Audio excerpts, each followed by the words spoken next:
The meadowland that I farm is farmed in two different ways. The land that's on sort of two of the farms is farmed in a normally intensive way, with grassland that's slot seeded with Italian ryegrass. Some of that will be cut 5 times a year. We don't use masses of artificial fertiliser. We try to time the farm slurry really well. Some of it was cultivated when I took it on, so I've carried it on. And another field was a field that was incredibly weedy when I first took that on in like 20 years ago, so we ripped that up. We just use it for growing maize. We have grown spring barley down there, but we try and grow a crop that's got a short growing window to make sure we can get it off timely. All the rest of the grassland, if it isn't cut, it's cut and then grazed.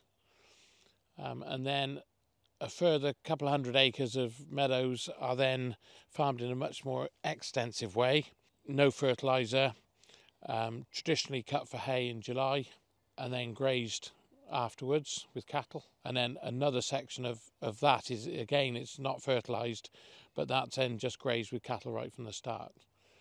And on quite an extensive basis, but we find the meadows are very productive, and that system seems to work on that ground.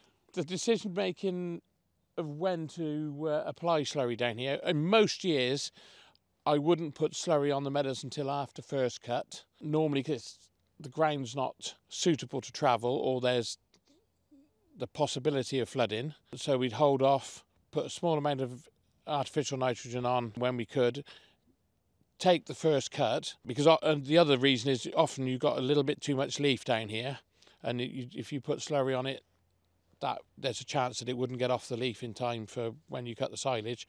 So then in a normal year we'd take the first cut off, then pile the slurry down here, and then and use that to grow the second cut, and normally the third.